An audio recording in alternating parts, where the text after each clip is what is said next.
everyone and welcome back to my channel. My name is Alina, I'm an author and I post videos on YouTube about books and writing. And this month I'm trying my best to also do VEDA, which is Vlog Everyday August.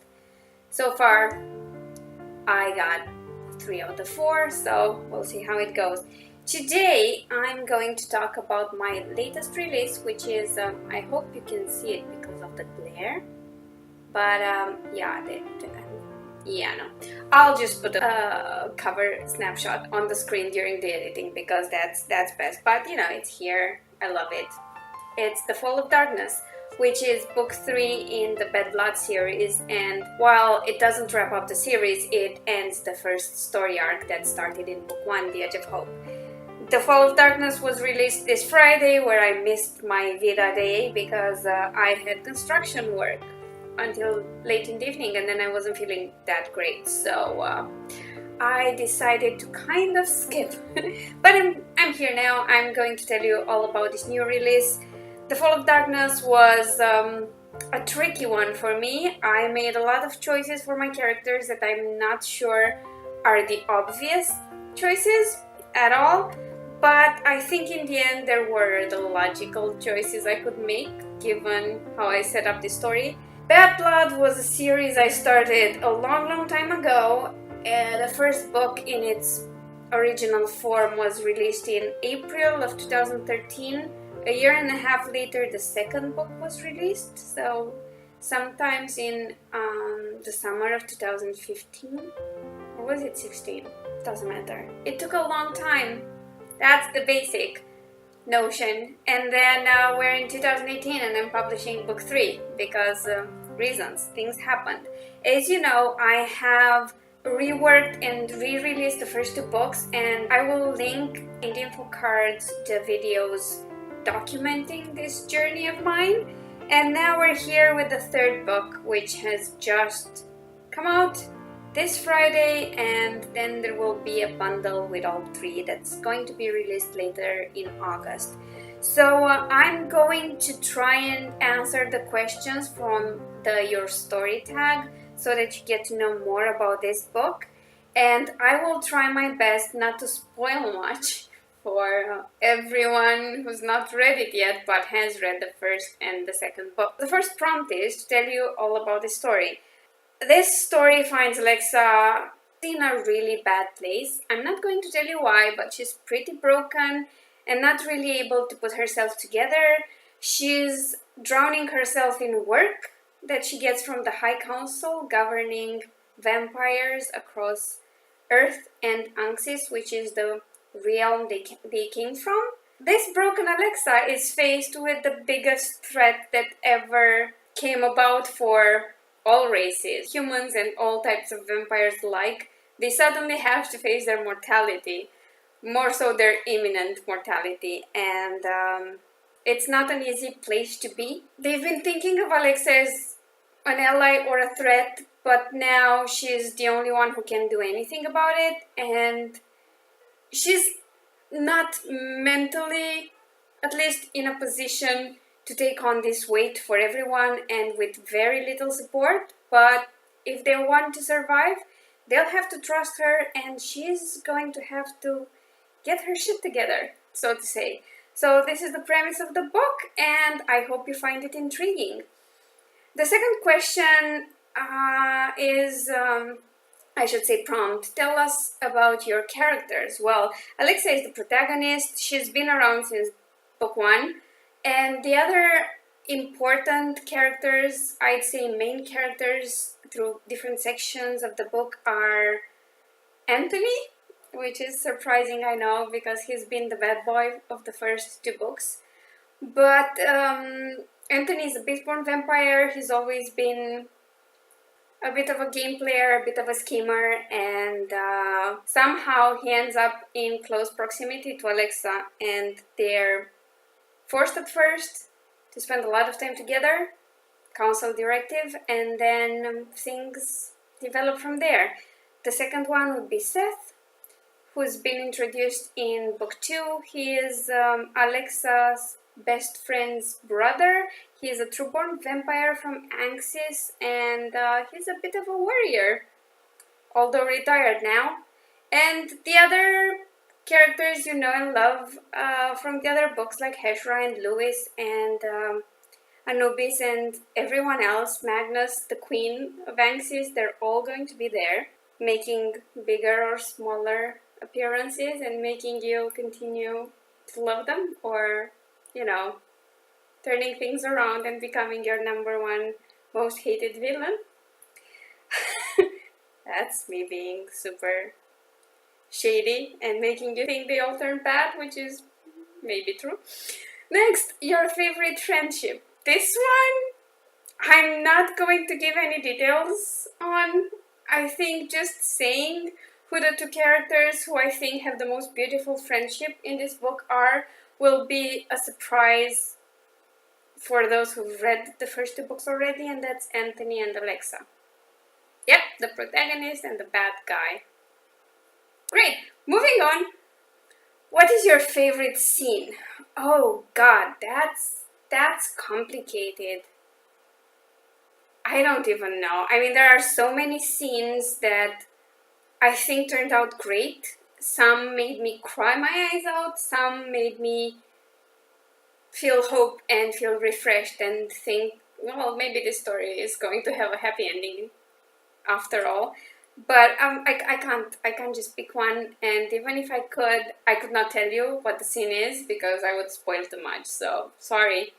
Fifth question, how did this story come about? Well, the overall series idea of this human girl who gets sucked into vampire worlds without guessing she's going into that direction was something I was toying with for years, because I always find it weird that there's this supernatural underworld, let's call it, or just a world that's parallel to ours where supernaturals dwell. It's been there for millennia and nobody knows about it, but this completely common girl comes along and she's so intuitive and perceptive that she discovers it all on her own. She pieces things together and she knows.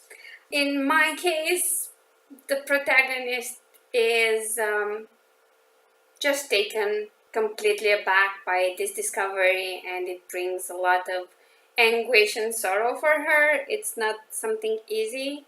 And then I just started developing the story. The character was always called Alexa, but the initial plot and the initial storyline was completely different. I started it back in 2008 or 2009 and then scrapped it all together and started again because I just thought it wasn't working. And then I started writing and writing. It was completed around 2011, 2012, something like that. And then 2 years later, Bad Blood was published. It was actually my debut novel and it did pretty well at the time. But I've had more successful releases since because I finally found out what I was doing. So yeah, that's the story. That's how it came about. It was just me toying with ideas about characters and how they'd interact and vampire origins. And yes, the origin of my vampires is a bit different. Some of the characteristics are different. And yeah, that's all I'm able to say at this time. What is the theme of your story? I think the main theme of this is perseverance, because Alexa is the kind of protagonist that always gets pushed back again and again. She never truly reaches a level where she's figured everything out. Whenever she finds some balance, something else happens. And she has to persevere. She has to get up and try again and try to make the best out of everything life throws at her. And I think another theme is that nothing happens when it's convenient. Nothing ever happens when you have the time for it. Things just come your way and you have to deal with them no matter what else is going on in your life. So that was an interesting subject matter to explore, and it was difficult at times because nobody likes that. Nobody likes it when bad things pile up when they're already on shaky ground.